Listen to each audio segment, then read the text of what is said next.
Hola querido hermano, es un placer poder compartir contigo nuevamente este tiempo de reflexión basado en la palabra de Dios. Meditar en la vida de Jesús y en lo que Jesús hizo por cada uno de nosotros nos motiva a comprender cada vez más el plan de salvación y nos ayuda a aferrarnos a Dios. Jesús, cuando estuvo en la tierra, hizo una promesa: si yo fuere levantado, a todos atraeré hacia mí. La idea de esta atracción hacia Jesús solo puede cumplirse en la medida en que conocemos a Jesús, en que delante de cada uno de nosotros lo visibilizamos para poder conocerlo, comprenderlo y entenderlo. El cristianismo no es una religión más. El cristianismo es en realidad el medio señalado por Dios para volver a conectarnos con el cielo. El cristianismo no es sino seguir no tanto algo como alguien, a Jesucristo. El cristianismo consiste en seguir a Jesús, en creer en Jesús, en aceptarlo como nuestro único Salvador personal, en tomarlo como nuestro modelo, nuestro ejemplo, y en torno a Él, a lo que Él ha hecho, a sus palabras, a sus actos, a sus enseñanzas, a su vida, a su pasión, a su muerte, a su resurrección, construir nuestra identidad cristiana y construir nuestra iglesia, construir una iglesia a la manera de Jesús. En esta mañana quiero compartir contigo un pasaje que está en el Evangelio de Marcos, el capítulo 10 del Evangelio de Marcos, el versículo 45 dice así: porque el Hijo del Hombre no vino para ser servido, sino para servir, y para dar su vida en rescate por muchos. Esta expresión, el Hijo del Hombre, tan significativa para Jesús, un término que Él se aplica a sí mismo al llamarse Hijo del ser humano, Hijo de la humanidad, uno con los hombres, parte de la misma humanidad, es un término que Él toma del libro de Ezequiel y del libro de Daniel. En el libro de Ezequiel el término Hijo del Hombre aparece, pero aparece también en el libro de Daniel.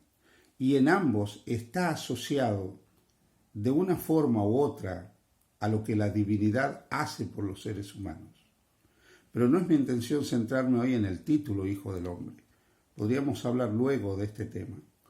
Me gusta la idea que presenta Jesús aquí. El Hijo del Hombre no vino para ser servido, sino para servir y dar su vida en rescate por muchos. Primero, Jesús dice que Él vino no a ser servido, sino a servir. El propósito de la encarnación de Jesús era que Dios en Jesús pudiera servir a la humanidad. Ponte a pensar en esto por un momento. Dios desciende a la altura del ser humano para servir. Dios desciende a la altura del ser humano haciéndose siervo del ser humano, haciéndose el que se va a encargar de asistir, de atender al ser humano, pero como siervo. Esta idea es una idea impresionante. Esta idea muestra la condescendencia de Dios con la humanidad. ¿Hasta dónde estaba dispuesto Dios a descender para que nosotros podamos comprender su amor? ¿Y hasta dónde estaba dispuesto Dios a descender para que nosotros nos podamos salvar? El Hijo del Hombre, pues, Jesús, el Mesías, el Salvador, no viene para recibir la alabanza, la gloria, la honra y la adoración que a Dios le merece. Viene a mostrar que Dios es el primero en servir, que Dios es el primer siervo de la humanidad, que Dios es el primero en mostrar que no hay mayor gloria que la entrega y el servicio. Y en este caso una entrega y un servicio para poder traer salvación a los seres humanos. La segunda idea del texto también es sorprendente. Dice que no solo Él vino a servir y no a ser servido, sino que vino a dar su vida en rescate por muchos, a entregar su vida en rescate por muchos. Ahora, la entrega de esa vida que va a hacer Jesús, a fin de rescatarnos a nosotros, está enmarcada en una realidad que le toca vivir a Él. Hablamos muchas veces de la muerte de Jesús, pero lo extraordinario de la muerte de Jesús en la cruz, lo imponente de la muerte de Jesús en la cruz, es la vida que se entrega. La muerte en sí no es lo más significativo. Lo impactante es que una vida perfecta e inmaculada, la vida del Hijo de Dios, se entrega a favor del ser humano. Lo impactante de la cruz es que la vida de Jesús es vaciada completamente. Jesús vacía completamente su existencia en la cruz del Calvario, entregando todo su ser a favor del ser humano. La muerte no es sino la culminación de la entrega de la vida perfecta e inmaculada de Jesús. Es por lo tanto esa vida perfecta e inmaculada, entregada a favor del hombre, lo que es el centro, el fundamento de nuestra salvación. Esa vida que se entrega hasta la muerte, hasta el último suspiro en la cruz del Calvario. Esa vida que finalmente termina en la cruz tiene un recorrido en la tierra. Ese recorrido está marcado por lo que dice el profeta Isaías en el capítulo 53 y nos muestra nuevamente hasta dónde Dios estaría dispuesto a condescender con el ser humano.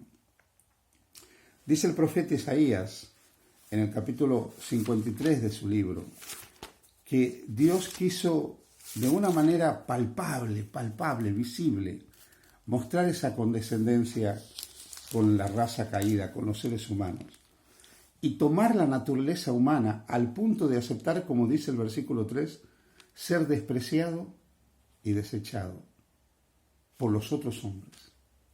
Piensa por un momento, Dios se hace hombre, se hace hijo del hombre, un hijo más de la humanidad como uno de nosotros, pero asume la posibilidad del desprecio y el ser rechazado, el ser desechado. Asume la opción de ser un varón de dolores, de experimentar el quebranto como uno más de nosotros. Versículo 4. Llevar nuestras enfermedades y sufrir nuestros dolores.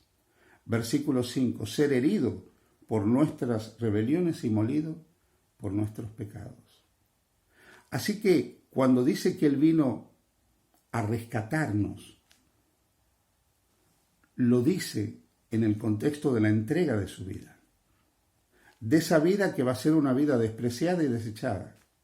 De esa vida que va a ser una vida experimentada en quebranto, que va a llevar nuestras enfermedades y dolores, que va a cargar con nuestros pecados, que va a recibir incluso la pena por cada uno de esos pecados. De esa vida, como dice el versículo 7, que experimentaría la angustia y la aflicción de la injusticia, de ser tratado injustamente, de ser maltratado injustamente, de esa vida que experimentaría la cárcel y el juicio injustamente, de esa vida que finalmente, con una serie innumerable de padecimientos, se entregaría. Isaías 53:10 dice, con todo eso Jehová quiso quebrantarlo, sujetándole a padecimientos. Cuando haya puesto su vida en expiación por el pecado, verá linaje y vivirá por largos días, y la voluntad de Jehová será en su mano prosperada. Verá el fruto de la aflicción de su alma, y quedará satisfecho. Por su conocimiento justificará mi siervo justo a muchos, y llevará las iniquidades de ellos. El siervo de Dios, el Hijo del Hombre, Dios hecho hombre, quiso finalmente conocer lo que significa ser despreciado y desechado, padecer el dolor y el sufrimiento humano, experimentar la culpa y la condenación del pecado, ser tratado injustamente y vaciar su vida hasta la muerte misma, compartiendo la suerte y el destino de la humanidad, para poder finalmente salvarnos a cada uno de nosotros. Por eso el versículo 12, en la última parte dice, por cuanto derramó su vida hasta la muerte y fue contado con los pecadores, habiendo él llevado el pecado de muchos, y orado por los transgresores. Sí, querido amigo y amiga que me escuchas, Dios estuvo dispuesto, totalmente dispuesto, a vaciarse completamente de su existencia en la persona de Jesús para mostrar que nos ama y para salvarnos. Dios es el principal servidor de la humanidad. Él vino a ser servido, no a servir, y a dar su vida en Jesús en rescate por ti y por mí. Aférrate a Jesús, acéptalo, cree en Él como tu Señor y Salvador y serás salvo. Que el Señor te bendiga. Feliz día junto a Jesús.